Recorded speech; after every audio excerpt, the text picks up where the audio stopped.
Olá, bom dia. Hoje eu vou falar um pouco sobre estruturas de dados que a gente tem embutidas no Python. Vou começar aqui sobre o que a gente vai tentar tratar em cada uma das estruturas que eu vou apresentar aqui. Algumas delas, e especialmente as listas, vocês já conhecem, mas eu vou falar um pouquinho de novo sobre elas. Bom, o que a gente vai tentar aprender, né? A gente tem algumas coisas que a gente tem que fazer com quase todas essas estruturas que é de praxe. Criar, né, construir, como é que eu digo para o Python que eu quero uma nova estrutura de um certo tipo, adicionar elemento nelas, encontrar um elemento nelas, modificar os elementos delas, remover os elementos delas e o que acontece se eu passo essa estrutura como argumento para uma função. Então, eu vou começar falando aqui inicialmente de lista, que é o que a gente está mais habituado. Uma lista é um conjunto, nada, não é um conjunto, é uma sequência de valores que podem ser misturados ou não. Eu vou falar o que é misturados. Uma lista, você constrói ela de duas formas. Essas são as duas formas que você tem de construir lista, linha 10 e linha 11. Você pode botar o nome de uma variável, recebe, abre fecha colchetes. Você pode colocar o nome de uma variável, recebe o método lista, abre fecha, uma função que cria uma lista nova. Essa lista é vazia, não vai ter nenhum elemento nessa lista. Se você quiser, você também pode passar toda uma sequência de objetos, uma sequência de números, por exemplo, uma sequência de números ou letras, uma sequência de letras, que você também constrói uma lista com aquela sequência. Ainda tem um outro jeito, esse é um pouco mais complexo, que é com compreensão de listas. Por exemplo, se eu colocar, construir uma lista, né, abre e fecha colchetes, eu quero todos os x para x em range, do mesmo jeito que a gente faz um pouco na matemática, 10. Isso aqui vai me construir uma lista que, basicamente, este comando vai ser executado. Né? Para cada um, do jeito que a gente escreve na matemática, para cada elemento x, todos os elementos x, para cada elemento x no intervalo, né, de 0 até, incluindo o 9, que são os resultados da função range. Isso aqui é outra forma de escrever a seguinte construção. For x em range 10, lista.append x. As linhas 15 a 17 é o mesmo resultado da linha 14. Essas duas coisas são essencialmente iguais, a linha 14 e da 15 a 17. Receber uma lista, lista D recebe x para todo x que está no intervalo, né, de 0 até 10, é a mesma coisa que eu construir uma lista vazia e adicionando nessa lista, o append é adicionar, adicione ao final da lista cada um dos valores x lá no intervalo de 0 até 10. São as formas que a gente tem de construir uma lista em Python, pelo menos as mais comuns. Como eu acabei de dizer, append você adiciona ao final de uma lista aquele elemento. No caso, é um string com a letra A.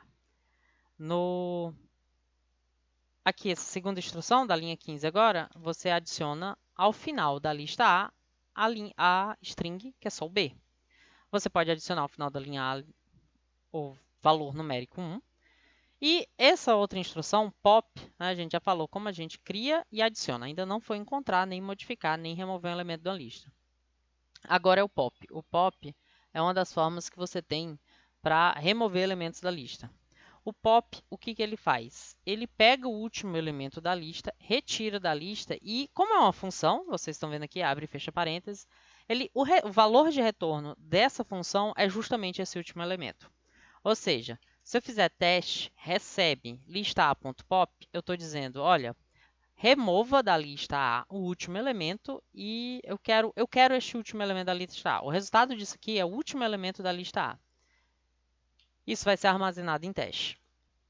Se eu não botar nada, o último elemento da lista A vai ser removido e acabou, se perdeu. Né? Você efetivamente removeu da lista A o último elemento dela. Agora vamos lá. Vamos para a próxima instrução, que é a lista A.índice.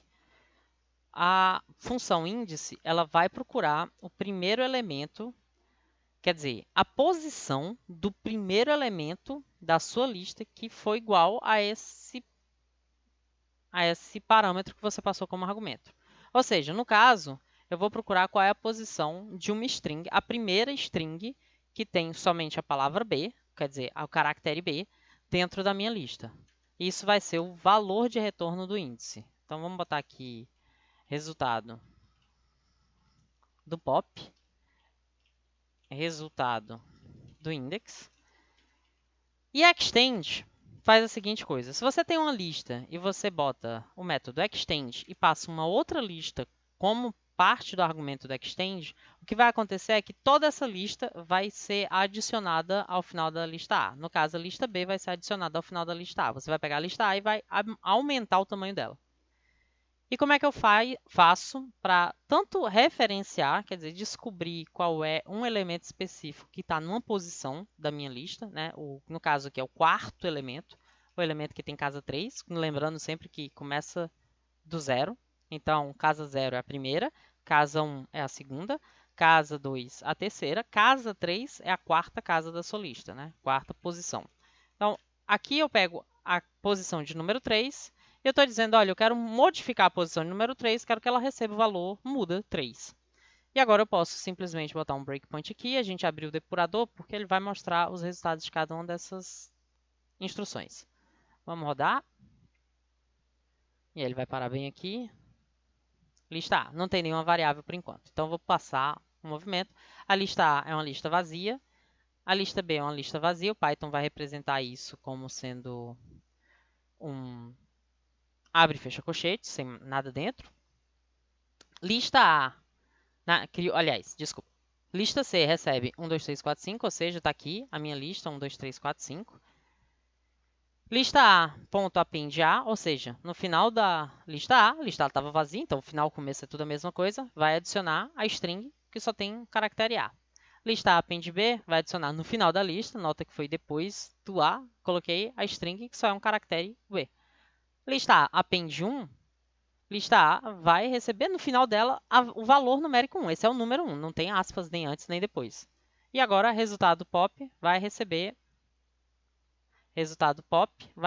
o último elemento da lista. Nota que a lista perdeu o elemento dela, o 1 que estava aqui, e agora ele está armazenado no pop. Se eu não tivesse colocado resultado pop recebe, simplesmente ia ter desaparecido esse último elemento da lista. Resultado do índice vai descobrir qual é o índice, qual é a casa que tem a string B. A casa que tem a string B é 1, ou seja, o A é o 0, B é 1. Se a gente for aqui abrir a lista A para ver, ó, a casa 0 tem A, a casa 1 tem B, o tamanho dela é 2. Lista A que extende B, ou seja, eu quero adicionar ao final da lista A toda a lista B. A lista B está vazia, então não é para fazer nada. Não fez nada. Lista A, terceira casa da lista A muda 3. Agora vai dar um bug, vai dar um problema. Quer ver? Deu. Erro. Exceção, ocorreu uma exceção. Erro de índice. Você tentou acessar uma posição de memória que está fora do alcance da lista. A lista só tem a posição 0 e a posição 1. Você pediu a posição 3, não tem posição 3. Você não pode acessar essa posição. Ele vai lançar uma exceção e aí você sabe que está fora do escopo da sua lista. A sua lista não é grande o suficiente para que você possa modificar a casa 3. Ela não existe. E o programa vai abortar nesse caso. Se eu quisesse modificar alguma posição, nesse caso eu teria que botar 0 a 1. Vamos rodar esse programa de novo, modificando isso só para a posição 1. Ah, eu não tirei esse breakpoint. Vamos direto para o próximo. Executou tudo aquilo do jeito que estava antes, né?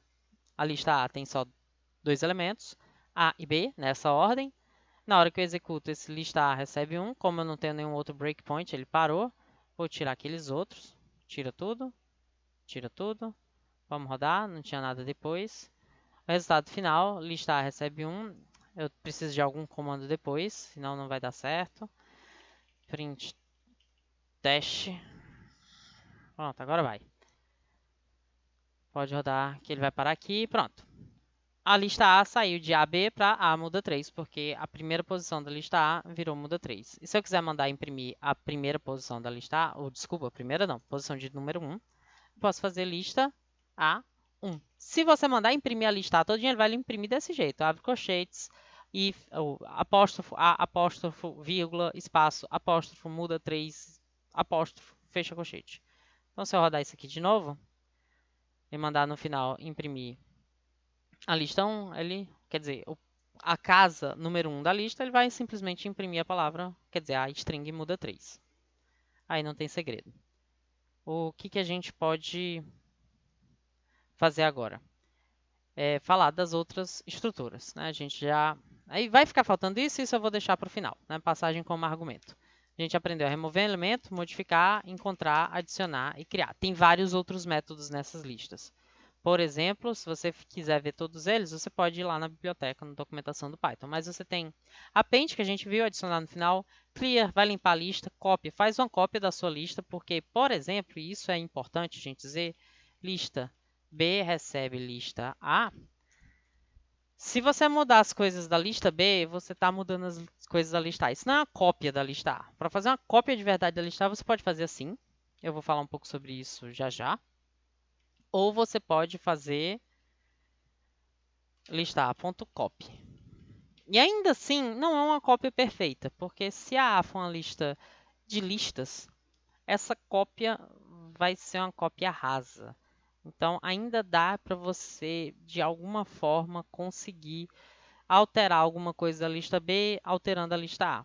Porque desse jeito, as duas listas são essencialmente a mesma lista. Você só está dando um nome diferente para as duas listas, mas são iguais. Com a cópia, você tem listas que são diferentes, mas ainda assim podem compartilhar coisas, quando essas listas são listas de listas. O deep copy, que a gente tem que chamar uma biblioteca para fazer isso, ele consegue fazer uma cópia que seja realmente uma cópia separada. Mas se você tiver listas de listas, pode ser que a lista B seja um elemento da lista A seja um elemento da lista B, e aí quando você faz o deep copy, você vai entrar num loop, porque dentro da lista B tem a lista A, dentro da lista A tem a lista B, então você vai copiar, enfim, você vai copiar a lista A. A lista B que está dentro da lista A, que é a própria lista B, então tem um item da lista A, tem a lista A lá dentro. E assim por diante, ele não vai conseguir parar de fazer essa cópia, porque a cópia profunda ele vai copiar, inclusive, as listas que estão dentro da lista. Então, eventualmente, você pode ter uma referência cíclica, que é o que a gente chama, que quando dentro da lista A você tem a lista B e dentro da lista B você tem a lista A.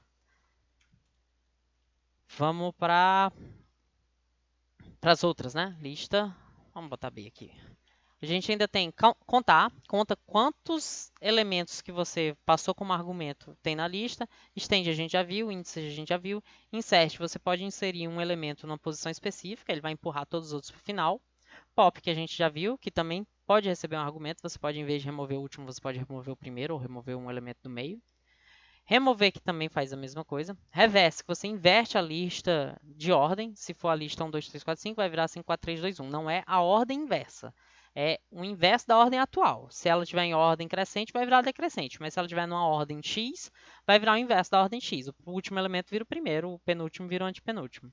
Sort, ordena a lista. Ou seja, no final de você passar o método sort, você vai ter a lista B, ela vai ficar ordenada. Você não cria uma lista nova. Se você quiser criar uma lista nova, que é a lista B ordenada, uma cópia da lista B, só que ela ordenada, você faz o sorted, que é desse jeito, né? Sorted, abre parênteses, a lista que você quer ordenar. A lista que você quer ordenada, você faz lista.sort. São duas coisas diferentes e a palavra, inclusive, é diferente para evitar confusão.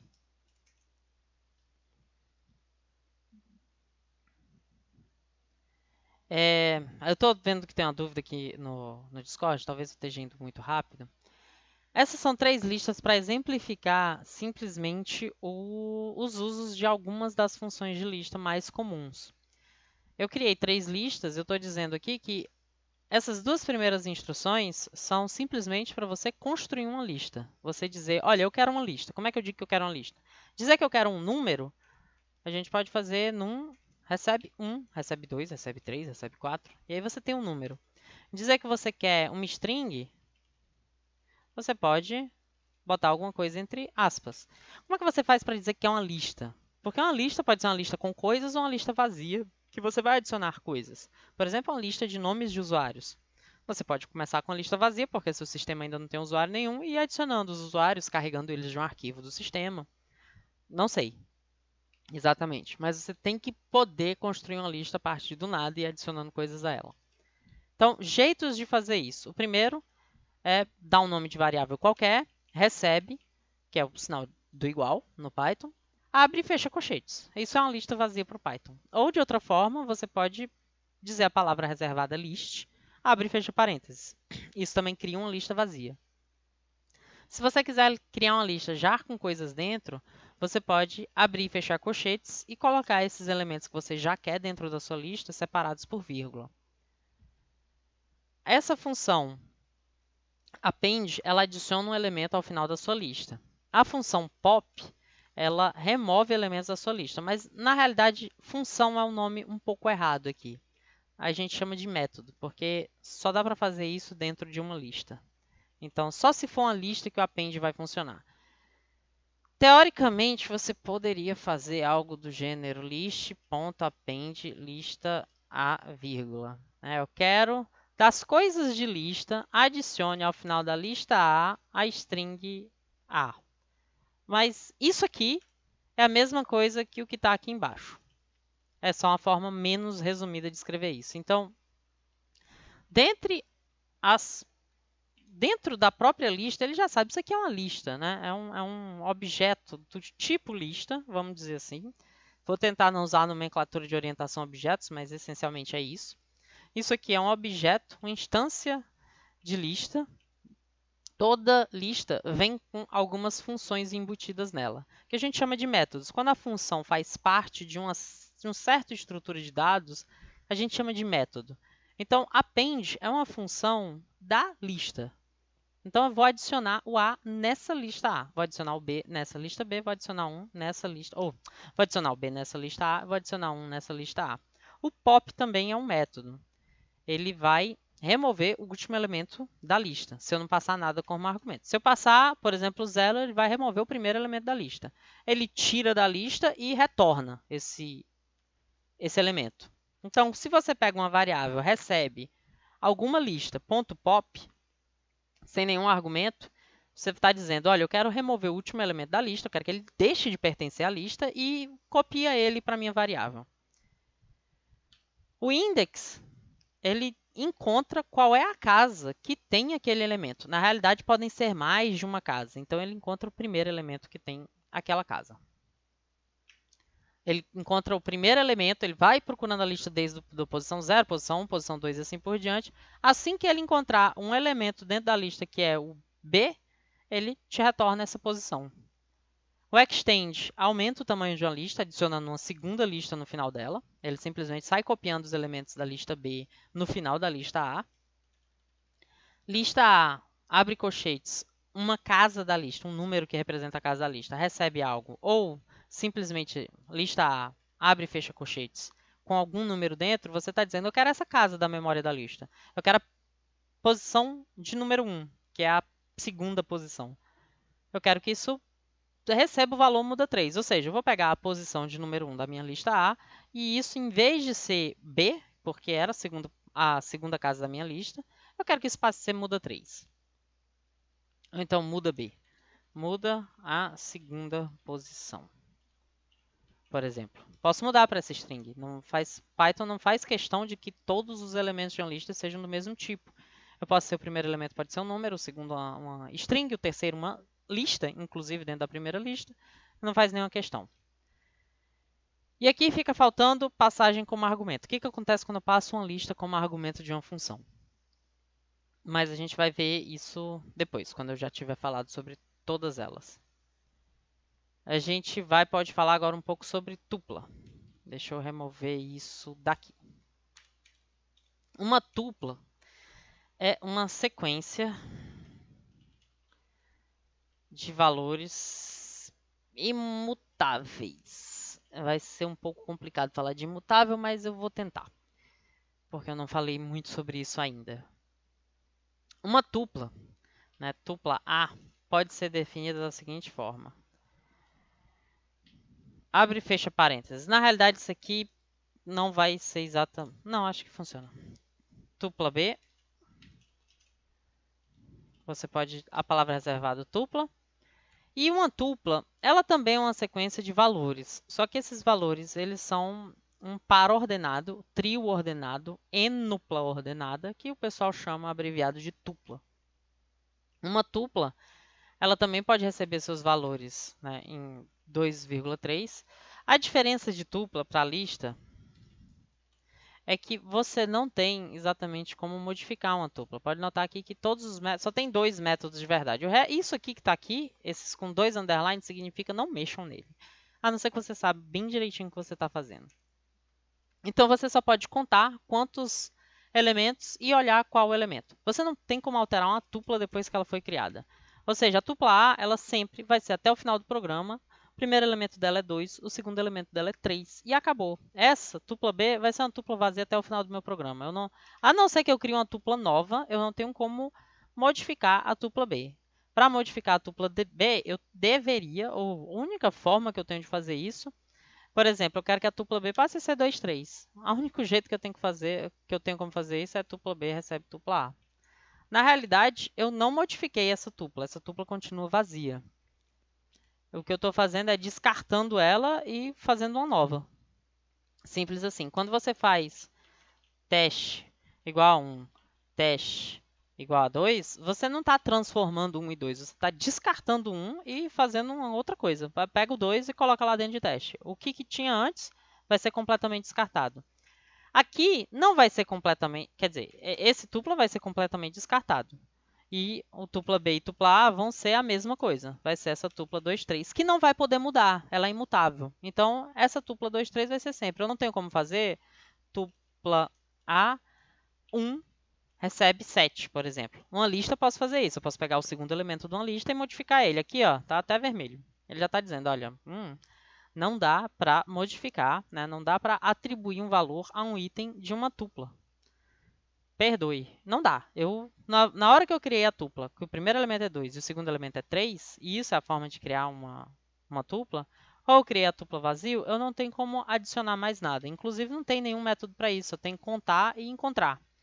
Né? Conta quantos elementos tem com aquele valor, por exemplo, count 2. O resultado disso aqui vai ser um número que diz quantos números 2 tem na minha tupla. E o índice 2 que vai descobrir qual é a posição, se é que existe o 2 lá na minha tupla. Ele não tem como me dizer mais nada. Acabou. É só isso que eu faço com tupla. Para que serve uma tupla? Uma lista você pode modificar ela, uma tupla não. Então, basicamente, você vai usar tuplas quando você sabe que aqueles valores não podem mais ser alterados ou quando você não quer que seja alterado de forma alguma. Uma lista é uma coisa que vai ser modificada ao longo do seu problema. Uma tupla é muito... Você pode, por exemplo, descartar a tupla antiga e construir uma nova tupla com quase todos os mesmos valores, um a mais no final, ou um a menos no final, ou modifica um valor do meio, porque você sai copiando todos eles para uma lista e transforma a lista em tupla. Você pode fazer isso. É extremamente custoso. Vai demorar um bocado para o computador fazer isso. Já que você quer ficar modificando, usa logo a lista. Não sei para que você vai usar a tupla. E se você não quer modificar de jeito nenhum, usa logo a tupla. E aí, quando é que eu sei quando eu vou usar um ou outro? Vai depender do que você está trabalhando, vai depender dos seus tipos de dados. A gente vai ver isso um pouco mais na frente. Agora que a gente já viu tupla, que é mais simples, porque realmente só tem 2 coisas para ela, a gente tem que ver mesmo como é que faz para usar. A gente vai passar para conjunto. E aqui eu vou dizer, o conjunto, o conge. Isso aqui não é um conjunto. Não dá para fazer um conjunto do jeito que talvez fosse mais intuitivo, que é abre e fecha colchetes, né? Assim na matemática? É assim na matemática. O conjunto é um abre e fecha com colchetes. Aliás, perdoe, chaves. Colchetes é lista. Abre e fecha chaves. Não dá para fazer isso. Aqui é dicionário. A gente vai ver dicionário mais na frente. Então, o único jeito de fazer um conjunto vazio é set, abre e fecha, parênteses. Não tem um jeito diferente de fazer um conjunto. E aí, os métodos de um conjunto são remover, diferença simétrica, união, update, né? Update é atualizar. Você tem interseção, adicionar, limpar, copiar. Conjunto também pode ser mutável. Você tem como fazer as propriedades de conjunto. É um subconjunto, você bota um outro subconjunto no lugar. Interseção, descartar um item ou adicionar um item. Você pode adicionar elementos a um conjunto. Por exemplo, adicionar 1, vou adicionar o 2. E aí eu vou mandar imprimir o conjunto A. Pronto, vamos rodar esse negócio. E ele vai me mostrar aqui o conjuntinho, né? O elemento 1, vírgula, o elemento 2, do mesmo jeito que a gente vê mais ou menos na matemática. O conjunto em Python vai ser representado por abre e fecha colchetes, né? Quando você manda imprimir esse conjunto do mesmo jeito que é na matemática. E ele vai se comportar, ele tem os métodos, as funções dele do mesmo jeito que na matemática. Se eu botar, por exemplo, conjunto a.remove o 2, agora ele vai mostrar um conjunto que só tem o número 1, porque eu construí um conjunto vazio, adicionei 1, adicionei o 2, mandei remover o 2. Se eu construir um segundo conjunto B, que aí eu posso fazer, por exemplo, o 2 e o 3, eu posso fazer o conjunto A, interseção com o conjunto B, por exemplo. E aí eu posso imprimir logo essa interseção, saber quais são os dois, o que tem de comum nos dois. Se eu mandar retornar isso, vai ser 2. É, claro, porque o conjunto A, nesse momento em que eu faço a interseção, tem os elementos 1 e 2, e o conjunto B tem os elementos 2 e 3. Então, a manipulação de conjuntos é igual. Os conjuntos não são imutáveis. Isso quer dizer o quê? Que eu posso adicionar e remover coisas de um conjunto diferente de tupla, que eu não posso adicionar nem remover nada. Nem string também, né? Se você tem uma string teste, apesar de que você pode saber qual é a posição 1, né? Qual é a posição 1 da string? Vai ser a letra B. Posição 0, posição 0A, posição 1B, posição 2C, posição 3D. Posição 1 é a letra B. Você consegue dizer, se imprimir simplesmente B. Mas você não pode fazer isso aqui, ó. Eu quero que a posição 1 passe a letra C. Não pode. Já deu até rachurado vermelho aqui, dizendo, olha, não dá para modificar um string. Uma string, depois de criada, não pode ser modificada. Quando você... Ah, professor, mas eu posso fazer soma com D, E, F, G, H. Isso aqui você não está modificando a string ABCD. Você está construindo string nova, que é a junção de duas, do zero. Como se você estivesse fazendo do zero. Então, você está pegando a tua palavra, a tua variável teste e está descartando o que tinha antes, joga fora e faz agora a junção dessas duas strings. Isso é uma string nova, que é ABCDEFGH, única. E você não vai mais poder mexer nessa string. Para mexer nessa string é do mesmo jeito que você mexe em uma tupla. Você vai ter que construir tudo do zero. Você pode construir com uma alteração. Você tinha o que era antes, você desempacota aquilo tudinho, sai copiando elemento a elemento, modificando só aqueles que você quer modificar. Mas isso é extremamente custoso para o computador. Você não faz isso. A não ser que você não tenha outra opção, e normalmente tem. Vamos passar agora para o último, para essa pincelada aqui nas estruturas, que só vai ficar legal mesmo quando a gente começar a trabalhar com elas. Dicionário. Dicionário, sim, é bastante poderoso. Eu, basicamente, gosto muito dessas duas estruturas, dicionário e lista. A lista ela serve como uma coleção de objetos que eu não tenho exatamente prioridade entre eles, mas ela não me ajuda com valor semântico. Dicionário me dá um valor semântico para as casas de uma lista. Vamos falar um pouco sobre isso. Dício. Dicionário A, eu posso duas formas de definir um dicionário vazio. Abre e fecha colchetes, ou, perdoe, chaves, eu estou com vontade de falar colchete. E dício B pode ser dict, abre e fecha parênteses, que é o método da classe dict, né? Dict são todos os dicionários.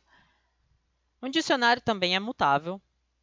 Você pode fazer várias coisas com o dicionário. A diferença, e aqui vai ficar um pouco mais evidente, é que quando você constrói um dicionário que já tem coisas dentro, como por exemplo, nome,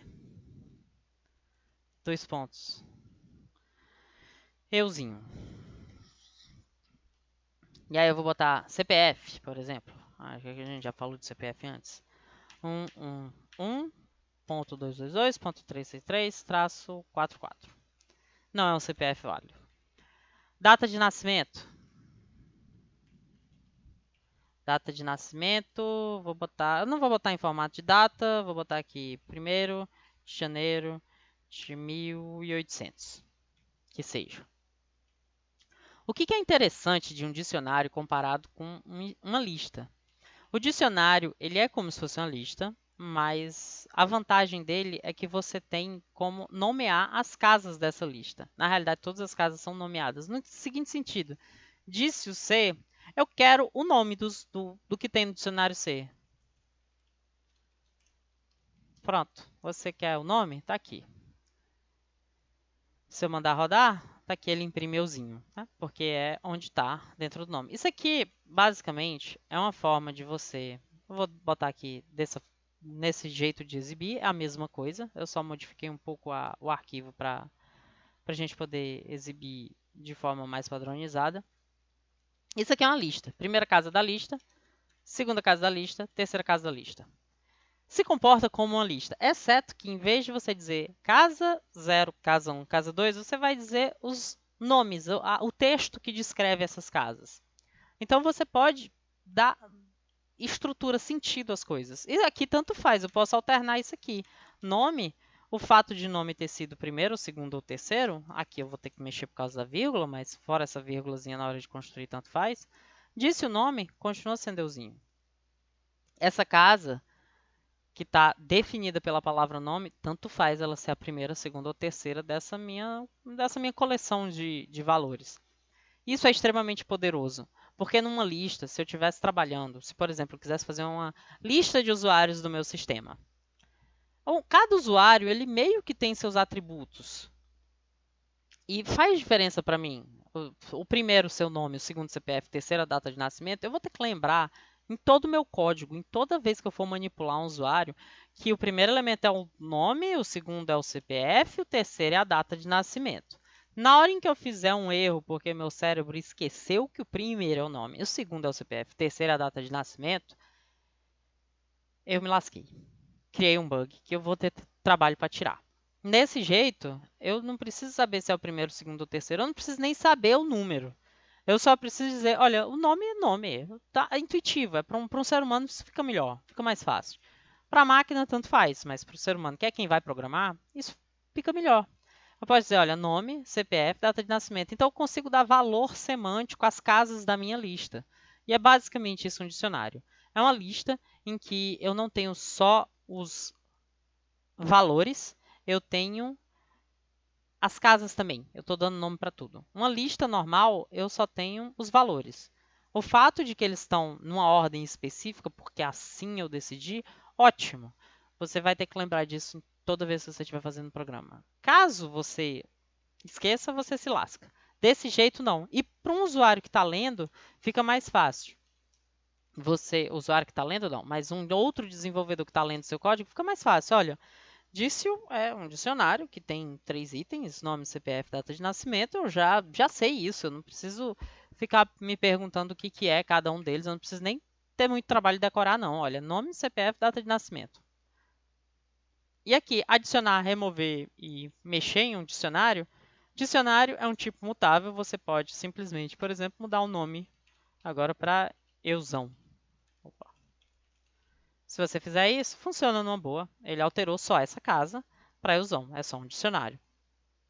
E você tem outras formas de mexer. Você tem pop, que é remover um item de um dicionário. Você tem as chaves, você tem os itens, você tem vários outros métodos. Limpar, copiar.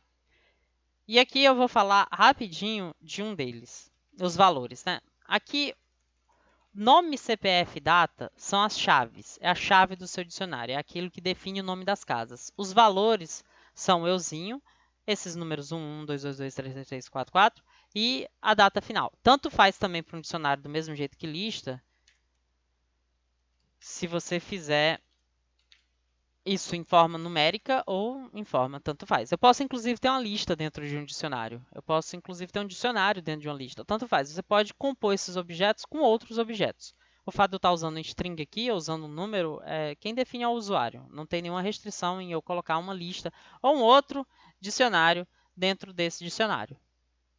E aí, esse segundo dicionário poderia ser... Não, aqui, nome. Vou mudar aqui, rapidinho.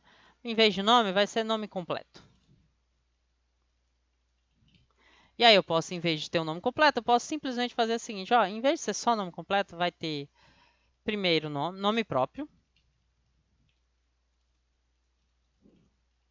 euzinho, e sobrenome da Silva, sei lá. Da Silva é bom porque é comum. Pronto. Ó, aqui eu tenho um dicionário, que dentro desse dicionário tem duas casas, esse dicionário. A primeira chama-se nome completo, a segunda chama data de nascimento. A primeira, qual é o valor da primeira chave? Eu tenho as duas chaves, nome completo e a segunda chave, data de nascimento. O valor da primeira chave é um dicionário. Esse dicionário tem duas casas, a casa próprio e a casa sobrenome. A casa próprio tem um valor euzinho, a casa sobrenome tem um valor da Silva, são duas strings. E data de nascimento também é um string só, mas essa data de nascimento era do dicionário C. E agora, se eu quisesse modificar só o nome próprio, eu faria nome completo.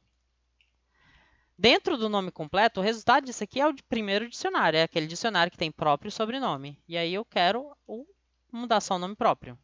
Então, desse jeito, para eu imprimir, se eu quiser imprimir o dicionário como um todo, eu posso simplesmente fazer imprime disse o C. Ele vai imprimir desse jeito. Né? Abre chaves, do mesmo jeito que está digitado aqui. Abre chaves, ele vai imprimir cada uma das casas, cada uma das chaves desse dicionário com os seus respectivos valores separados por 2 pontos, que é o que a gente está fazendo aqui para construir esse dicionário. Eu poderia botar simplesmente para mandar imprimir o nome completo, só o dicionário do nome completo, por exemplo, só o nome completo. E ele vai imprimir o Eusão da Silva, que eu mudei, né? Eu mudei simplesmente o nome completo, mudei a parte do próprio. Então, agora só vai ficar faltando a última parte, que é passagem como argumento.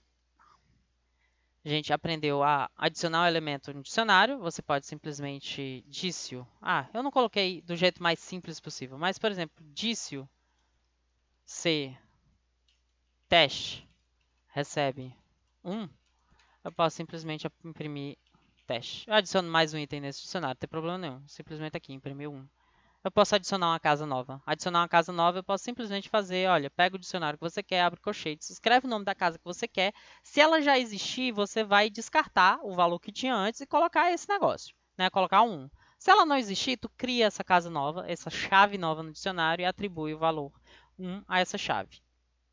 E aqui, do jeito que está aqui, se eu mandar imprimir o dicionário como um todo, aí eu vou ter o nome completo, as 3 chaves, nome completo, data de nascimento e teste. A primeira chave é um dicionário que a gente definiu aqui, que eu mudei só o primeiro nome do dicionário, a data de nascimento que eu não mexi. Dicionários são mutáveis. Vocês acabaram de ver. Eu modifiquei o dicionário no meio do caminho. Tupla eu não posso modificar. Não posso adicionar, não posso remover. Conjunto eu também posso modificar. Lista eu também posso modificar. E aí, finalmente, existe o Frozen Set, que é o conjunto travado, ou conjunto congelado. Que se você quiser fazer conjunto congelado, você pode simplesmente fazer Frozen Set, abre e fecha parênteses. Esse é um conjunto, do mesmo jeito que você define os outros conjuntos, em vez de ser conjunto. A diferença é que esse conjunto ele é imutável também. Você não pode atribuir, você não pode adicionar nada, você não pode remover nada dele. O único jeito de mexer nele é destruindo e construindo um novo, com as alterações que você quer.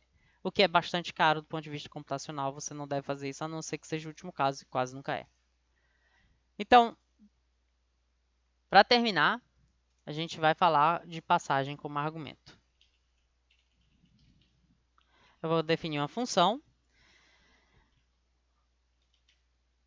Não vou retornar nada.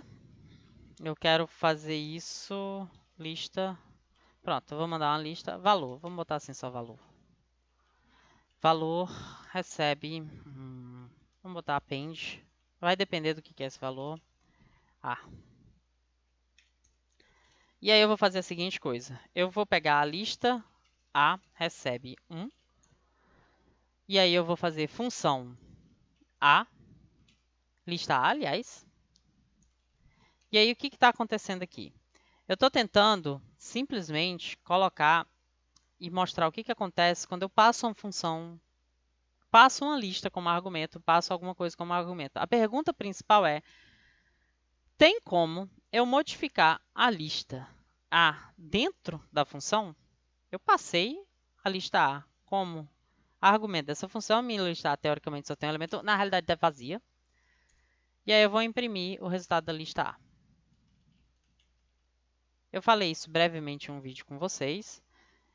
E aí o que aconteceu? Aqui eu defini a função valor. Na hora que a gente executa esse script, isso aqui não é rodado. Só roda uma função se você passar a função com um argumento.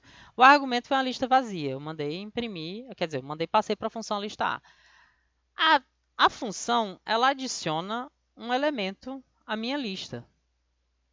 Ou seja, dependendo do que está acontecendo aqui dentro, no final eu alterei minha lista.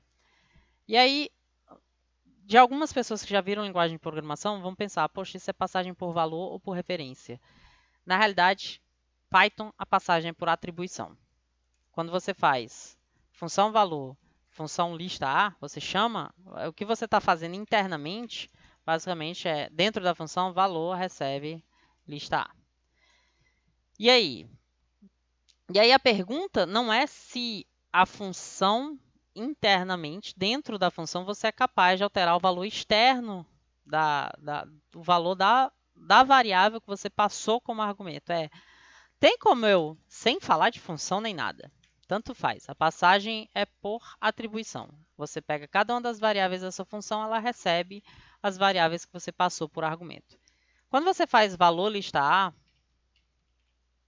e faz adiciona a string A no valor e manda imprimir a lista A, o resultado é que a lista A também tem o A. Tá aqui. Isso quer dizer que valor e a lista A, quando você faz a atribuição, você literalmente está dizendo, olha, é a mesma lista. Você só está dando um nome novo para a lista. Quando você faz isso com uma tupla, desculpa, deixa eu botar uma tupla aqui. Uma tupla 2 e 3, por exemplo. Vai ficar a lista A? Vai ficar a lista A. Eu não posso nem fazer append, mas eu vou tentar. Vamos lá. Ele já está dizendo que não dá para fazer append, porque append não é mutável. E isso também vai funcionar dentro da função. Você não vai ter como mexer no valor, porque valor é um negócio imutável. Então, basicamente, a ideia é, se você, quando faz a atribuição, se você pode alterar o valor da variável que recebeu, isso altera a variável original, porque na realidade é a mesma coisa, você simplesmente está dando um novo nome, então a função vai poder alterar tudo que foi, porque é a mesma variável. Você não está dando uma cópia.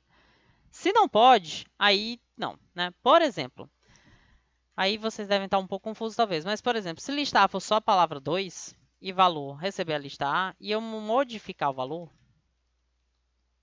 para 3, mandar imprimir a lista A continua sendo 2. Ou seja, o fato do valor ter recebido lista A ou o fato de eu simplesmente aumentar o valor para 5, o lista A continua sendo 2. Porque essa atribuição, para falar a verdade, o número 2 ele é imutável. Eu não tenho como alterar o valor de memória. Isso vai ser esquisito falar.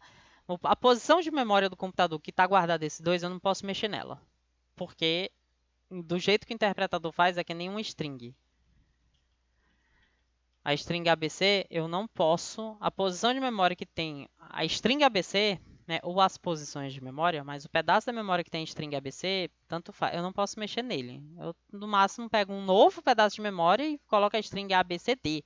Mas eu não posso mais mexer nesse ABC. Eu não posso fazer ACD. Se eu quiser fazer ACD, eu tenho que pegar um novo pedaço de memória.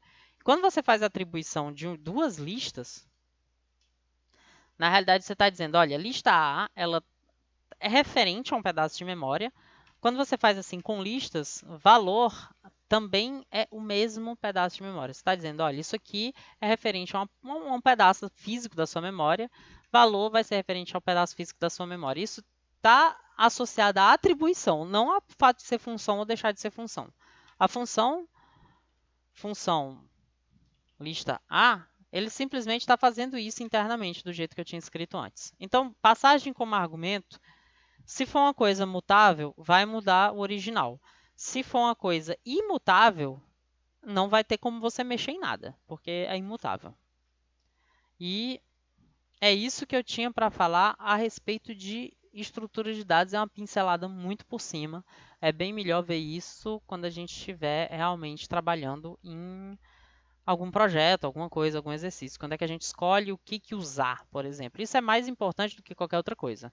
Quando é que você escolhe se vai usar uma lista, se vai usar uma tupla, se vai usar um dicionário, se vai usar uma lista com dicionários, se vai misturar essas coisas, vai depender do seu problema.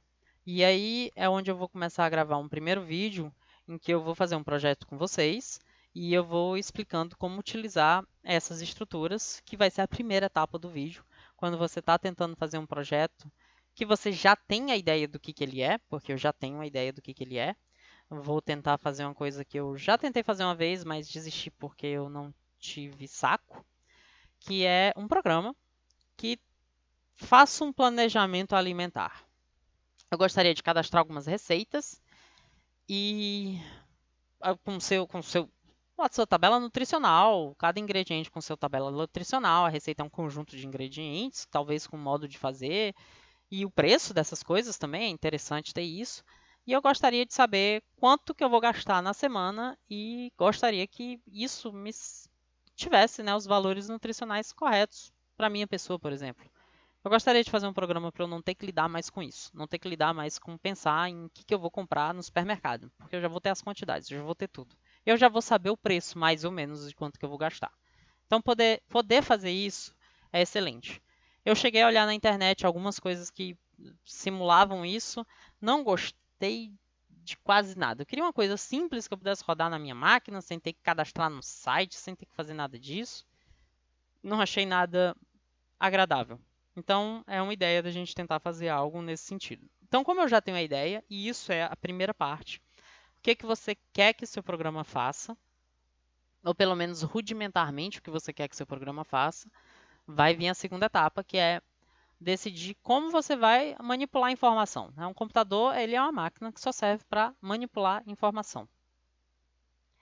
As informações, nesse caso, vão ser as receitas, os ingredientes, modo de preparo e tudo mais. Como é que você manipula as informações? Depois disso, você passa para a etapa de, ok, eu vou precisar separar o problema enorme, que é fazer este programa com todas essas funcionalidades em problemas menores. Uma coisa que necessariamente vai ser verdade é que eu vou precisar imprimir a lista de receitas da semana. Antes disso, para imprimir uma lista de receitas, eu acho que eu preciso saber imprimir uma receita. Para ter receita, eu vou precisar cadastrar a receita no sistema. Eu também vou precisar remover, porque talvez eu faça algum erro e não queira mais uma receita no meu sistema. Odeio beterraba. Cadastraram coisa com beterraba, eu não quero beterraba na minha vida. Pronto. Faz parte. Você vai ter que poder remover. Modificar uma lista, ou modificar uma receita, porque afinal de contas pode ser que eu tenha digitado escrevi arroz com, sei lá, X em algum lugar.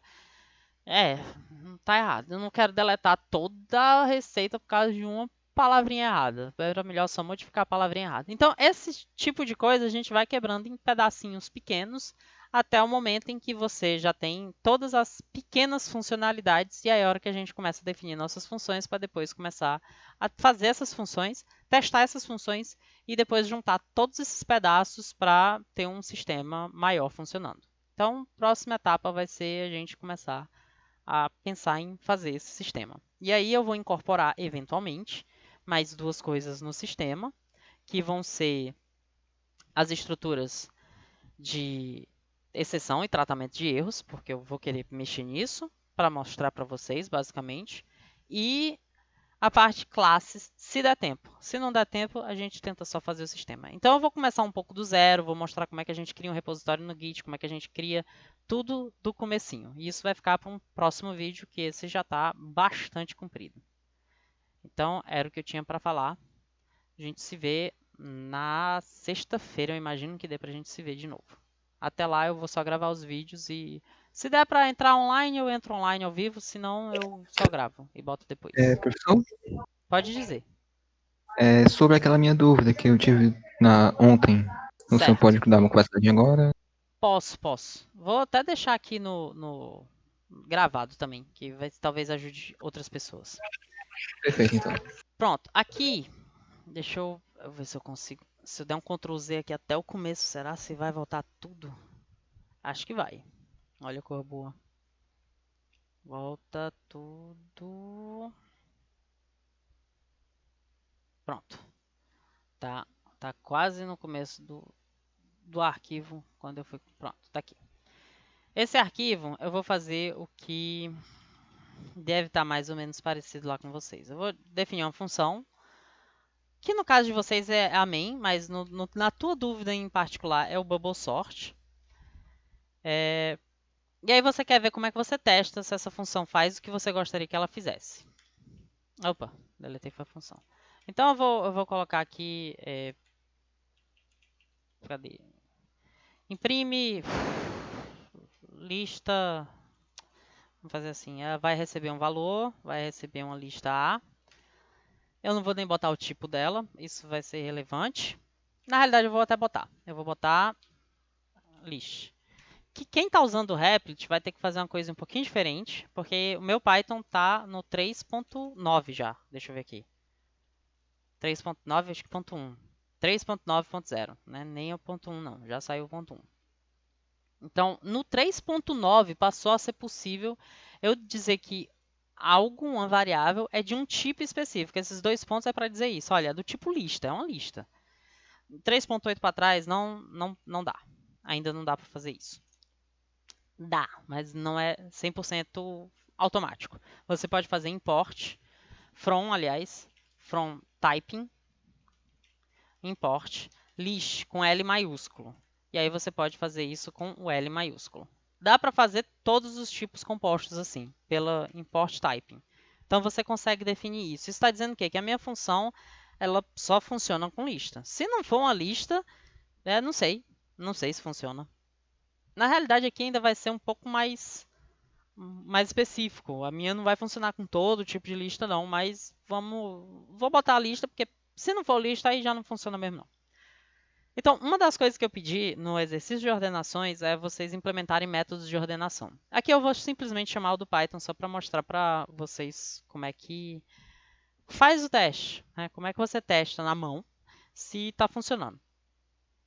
Porque os testes automáticos eles vão testar todas ao mesmo tempo. Então, talvez falhe nas outras porque você só está fazendo uma das três. Eu trabalho em equipe, não sei. Vamos lá. Eu vou botar a lista A. É uma lista. Eu gostaria de ordenar. Minha função é para ordenar a lista A. Eu vou até colocar aqui. Função ordena a lista passada como parâmetro e em place. Como é que eu respondo isso em português? Sem copiar. Pronto. Acho que vai ficar razoável dizer isso. Ou seja, eu vou pegar a lista A e vou alterar os valores da lista A para que eles fiquem em ordem crescente. E aí eu vou lá.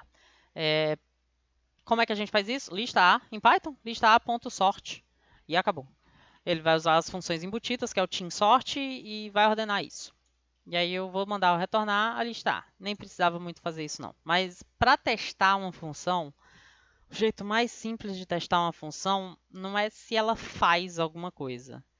É se as entradas e as saídas dela batem com algo que você gostaria. No meu caso, eu gostaria de que quando eu mandei a lista A, o resultado fosse a lista A ordenada. Do jeito que está aqui, funcionaria eu fazer assim, sem essa parte de retornar, porque eu estou dizendo que eu alterarei a lista A para que no final ela esteja em ordem. Como a gente acabou de falar, uma lista ela é um objeto mutável. Então, se eu mexer aqui dentro nessa lista, eu vou botar só lista, porque não precisa ser A.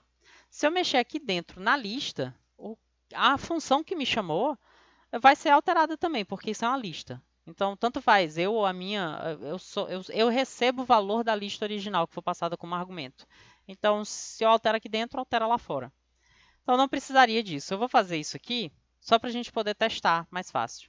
Então, retorna a lista no final. Como é que eu faço para testar isso, se isso está funcionando?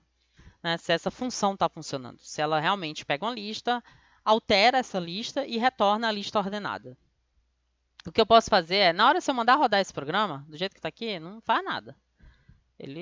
Isso aqui é só uma função. Uma função não roda. Só roda se eu chamar ela. Um jeito é eu fazer isso aqui. Função. Eu crio uma lista nova. Sei lá. Lista teste. Recebe 2, 3, 1. E aí eu chamo a função com a lista teste. E aí eu rodo. Também não vai me mostrar nada. Porque eu não estou mandando imprimir nada. Aí eu posso fazer print função. Ou print lista teste. E aí ele me mostra um 2, 3. Ok, mas ainda assim não está legal. E aí eu vou dizer por que não está legal. Porque os testes automáticos, isso aqui, toda vez que você rodar ou mandar importar esse arquivo de outra Outro arquivo Python, se eu, por exemplo, os testes unitários, eles pedem... a primeira coisa que o teste unitário faz é importar o teu arquivo .py. E aí, se o teu arquivo .py roda código, quando ele é importado, aí isso dá um problema nos testes. Normalmente dá. Especialmente se os arquivos já vierem com erros, na hora que eles rodam rodam, sem começar os testes. Então, essencialmente, a gente vai ter que fazer um if name recebe main. Por quê? Porque esse bloco de comandos desse if só vai ser executado se esse estruturas.py não foi importado por outro arquivo. Se ele foi rodado do jeito que eu estou fazendo aqui, rodando com esse botão do play. E aqui ele não está dando erro porque eu não coloquei nada, né? É um bloco vazio, um bloco não pode ser vazio. Todo bloco tem que ter um comando. Então, se eu mandar rodar isso, ele não faz nada, porque ele vai rodar só esse bloco de comandos e esse bloco de comandos só tem que passar. E aí sim, eu posso simplesmente criar uma lista teste, que vai receber o resultado da função com a lista teste. E aí, eu tenho que criar a lista teste. Lista teste, eu vou botar assim, 3, 2, 1. E aí eu vou botar assim, resultado. Ou seja, eu estou pegando minha função, que vai pegar a lista teste, vai alterar essa lista e vai me retornar isso. E aí o que eu posso fazer é se lista teste ou resultado é igual if resultado igual a lista teste. Na realidade, eu vou ter que fazer isso na mão. 1, 2, 3. Print sucesso. Else print erro. Então, esse é um jeito de testar. Sucesso. Ou seja, o resultado no final é a lista ordenada. E o que eu acho que eu coloquei, eu não sei se eu coloquei, mas o que eu acho que eu coloquei é que se eu coloquei como opção, na realidade, ou como dica, você criar uma lista, você escreve na mão os valores de forma desordenada, e aí você compara se o resultado da sua função, passando aquela lista, ele é o que você esperaria. E aqui eu estou simplesmente pegando, crio uma lista qualquer. Na realidade, eu fiz até mais resumido. Eu fiz assim. Eu pega a tua função e dá para fazer ainda mais resumido. Se o resultado da função com a lista 3, 2, 1 é igual à lista ordenada. Ou também você pode fazer... Não, assim é o jeito mais correto de fazer isso. Então, se o resultado da função na lista 3, 2, 1 foi igual à lista 1, 2, 3, é porque deu certo. Ela colocou essa lista em ordem. E aí você vai ter que fazer isso com várias, né, funções. Vamos ver agora com a 3, 3, 2, 1. Pode ser que tenha elemento repetido. Será se isso vai causar um bug? Vai ficar 1, 2, 3, 3. Se for isso, se der certo, imprime um sucesso. Imprimiu 2 sucessos. Como são 2 testes que eu fiz, eu gostaria de ver 2 sucessos no lugar. Os testes automáticos fazem mais ou menos isso mesmo. É mais ou menos isso que eles estão fazendo. Eles estão pegando a função, aplicando em algumas listas e vendo se o resultado botou elas em ordem. Não tem como ser muito diferente. E aí, cada vez que dá certo, é um sucesso. Se der erro, lança um erro. Então, isso é mais ou menos como funciona o teste unitário. Você vai pegar a sua função, que você definiu. Você sabe quais são os argumentos. Você sabe o que você gostaria que ela fizesse. Então, você escolhe alguns argumentos de entrada e você sabe qual deveria ser a saída, porque você sabe o que você quer da sua função. Então, você faz isso na mão. Você define quais são os argumentos de entrada e quais são as saídas para essas entradas específicas que você quer e compara se a função fez exatamente aquilo que você gostaria. Aí você faz alguns deles na mão. Por exemplo, o que eu sei? Eu sei que com lista vazia é um bug que pode acontecer se você não programar direito. Lista com elemento repetido é um bug que pode acontecer se você não programar direito. Lista muito grande pode demorar demais. Isso não é exatamente um bug, mas essencialmente não é para demorar demais. Então, um teste para testar uma lista muito grande também é bom. Deixa eu ver o que mais. Se você estiver trabalhando com ordenação genérica, não sendo só de números, às vezes esses dois, três, por exemplo, aqui na linha 13, um é verde, o outro é vermelho. No sentido de que não são exatamente só dois números, são números com informações a mais. Você gostaria que no final, se o primeiro era verde, o segundo vermelho, depois que você ordenou, esses dois três vão aparecer um colado do lado do outro, obviamente. Mas se o primeiro era verde e o segundo vermelho, eu quero que continue assim. O que a gente chama de uma ordenação preservadora de ordem. Porque podem ter elementos iguais. E se tivesse elementos iguais, a ordem que eles já estavam antes, eu quero que eles continuem. Porque pode ser que eu ordene todo mundo por data de nascimento, só que tem um monte de gente que nasceu na mesma data e já estava ordenado em ordem alfabética antes. Então eu gostaria de que aquelas pessoas que nasceram na mesma data continuassem em ordem alfabética. Eu olhar só uma data específica, eu queria que tudo continuasse preservado a ordem. Então, isso eu não estou fazendo com vocês porque é uma lista de números puros. Então, tanto faz, esses dois, três são iguais para mim. Se você mudar eles de ordem no meio da ordenação, whatever.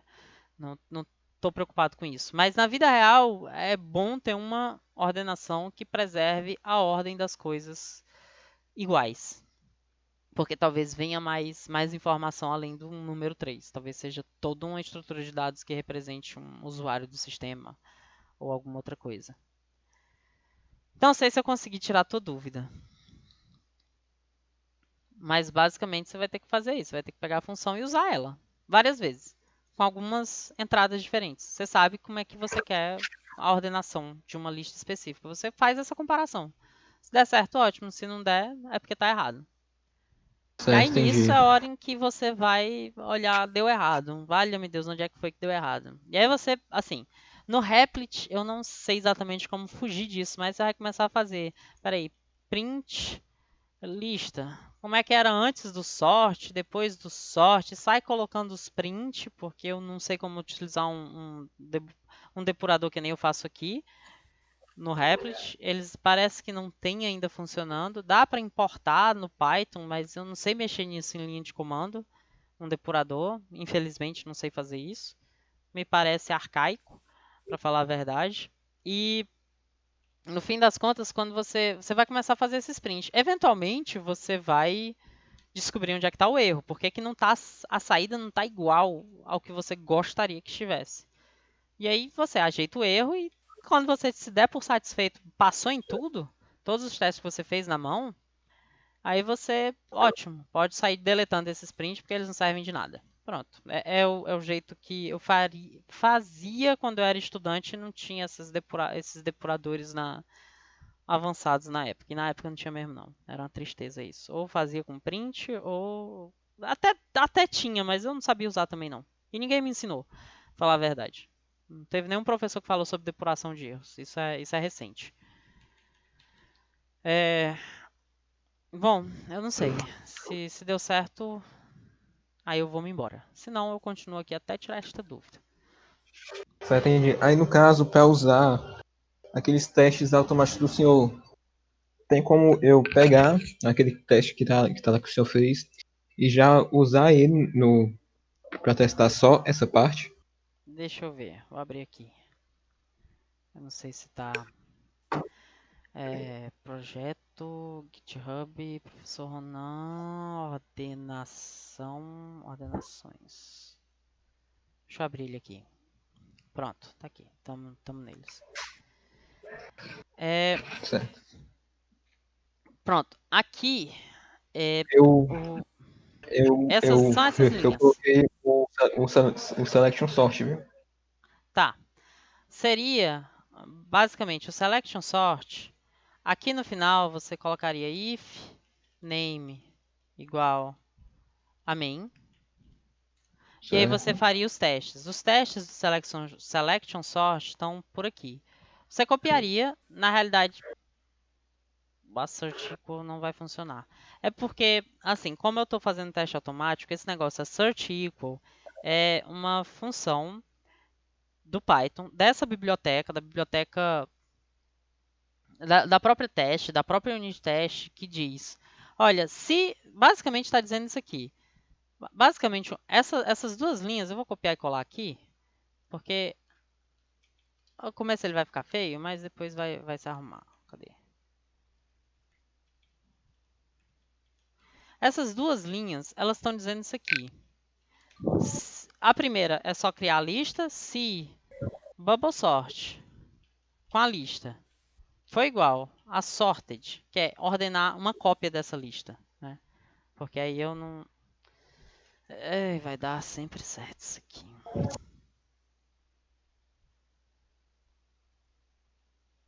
Dependendo de como vocês fizerem, isso vai dar sempre certo.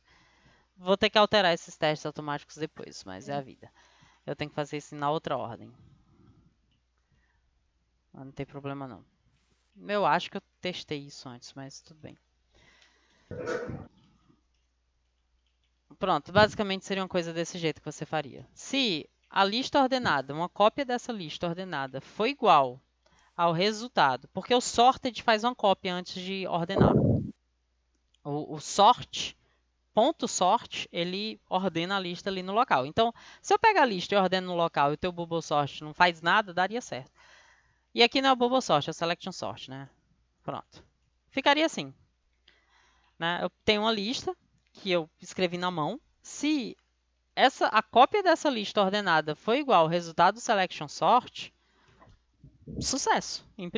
Testou, fez esse teste, funciona para essa lista específica, mas eu não sei se funciona para as outras. Então você teria que testar com outras listas. Por exemplo, você pode fazer uma cópia e aqui escolhe outros números, sei lá.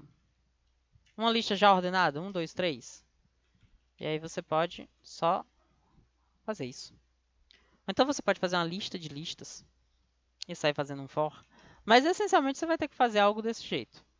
Né? Pegar uma lista e olhar o resultado dela ordenada é igual ao resultado do que tu está tentando, porque a ordenação a gente já tem pronto. Né? O Python ele já faz pronto. Eu quero que vocês aprendam a fazer ordenação. Porque Entendi. esse é o desafio, aprender a fazer a ordenação utilizando esses métodos. O Python já tem uma e é super rápido do Python. Mas eu queria saber se vocês conseguem construir um, porque isso é uma habilidade extremamente importante. Então, basicamente vou comparar o resultado de uma ordenação da lista, que eu já sei que funciona, porque eu sei que o do Python funciona, não tem bug nesse negócio não, com o resultado da minha função. Deu certo?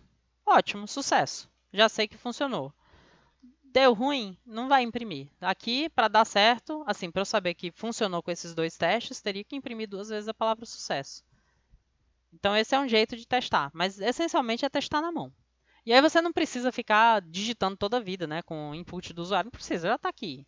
Só quero fazer a função. Não precisa de entrada e saída de usuário. Digita aí, pronto, faz o próprio, faz na mão, basicamente, sem fazer input, sem fazer nada disso. Então aqui eu tenho. Se eu quiser outra lista, eu simplesmente copio e colo essas três linhas e mudo a lista. Agora eu quero testar com 10 vezes o número 1. Pronto. Aliás, é uma lista vazia. Funciona? As duas vão mostrar a mesma coisa? Então basicamente é isso que é a ideia de como testar. Mesmo sendo o selection sort ou os outros. Mas aqui vai dar ruim. Eu vou ter que alterar de vocês tudinho. Meu Deus, isso vai dar um trabalho tão grande agora. Ai, eu só percebi agora. Que eu tô colocando... Porque, ó, não sei se tu percebe, né? Eu tô testando.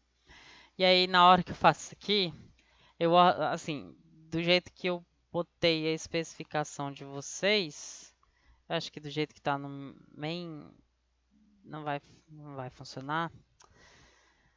Vocês ordenam a lista. Merge sort. Não faz a cópia interna. Não faz a cópia interna. Ei, droga. Oh, droga. Oh, droga. E aí eu vou ter que mudar em vocês. Que é basicamente mudar a ordem disso aqui. O sorted eu sei que não altera o resultado da lista. Mas o outro altera. Lá vou eu mudar essas linhas tudo. E depois mudar lá no GitHub de cada um. Oh, delícia. Felicidade. A gente faz coisa errada, a punição é essa. Tem que consertar. Eu não sei se eu consegui tirar a sua dúvida. Mas essencialmente é fazer os testes manuais mesmo. Não tem tempo de correr, não. Isso aqui é um teste manual, só que é um teste manual que vai ser rodado no servidor. Eu tive que fazer isso na mão, eu não fugi do que eu estou pedindo para vocês fazerem, não. A diferença é que eu estou fazendo isso de uma forma que eu não precise. É uma forma já organizada, oficial, não sei que palavra usar, mas é uma forma que eu já tenho os. Eu não preciso ficar fazendo aquela ruma de if, e se eu adicionar coisa aqui, ele adiciona automaticamente nos testes. Se eu colocar um novo teste aqui, ele já vai refazer tudo. E se tiver outros testes que envolvam mais coisa, ele é mais fácil de expandir. Mas para o que vocês estão usando, e também era uma forma de eu ter um arquivo em separado, bastava colocar um aqui, os testes tudo aqui dentro e ver o que é o resultado da impressão. Fazer do jeito que vocês vão fazer para testar vocês mesmos os problemas. Mas aqui no teu caso, se você quiser testar só o selection sort, basta rodar o teste main. Ah, é porque ele não vai dizer quais são os erros. Tá. Se você fizer o teste, se você quiser rodar o teste main, tu pode ainda fazer uma coisa aqui, ó.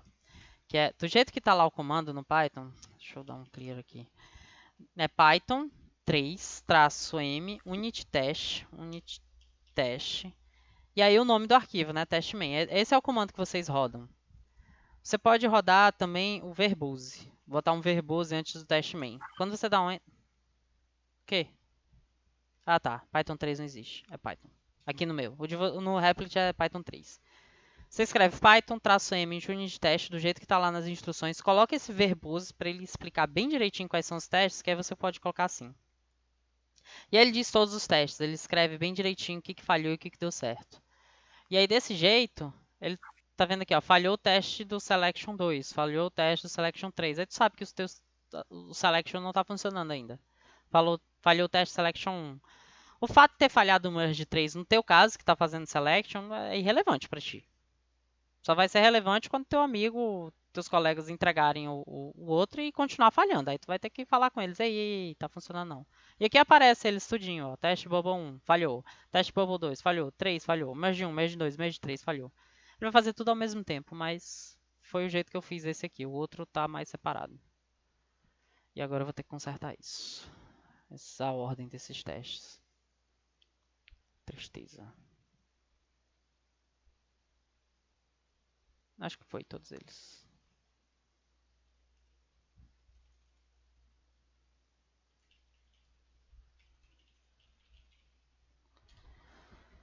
Foi. Não altera para vocês, eu tenho que ir na mão de cada um que já enviou, já criou as ordenações. Mas isso é fácil. Não são muitos ainda. Eita pau, fechei. Bom, não sei, se você quiser eu abro de novo, mas a princípio eu não consigo pensar agora em um outro jeito de explicar isso não. Não, tranquilo, acho que vai dar certo aqui. Vou dar uma Tu pode pesquisada rodar pra os mim. testes automáticos com esse verbose e ver se os teus testes, pelo menos, se os referentes ao selection estão passando. Se os outros não passam, não é para passar mesmo, porque tu não fez ainda. Nem teus colegas, Certo. então realmente não era para passar. Ok, então. Tá bom. Então, te vejo por aí. E valeu, pessoal. Tchau, tchau.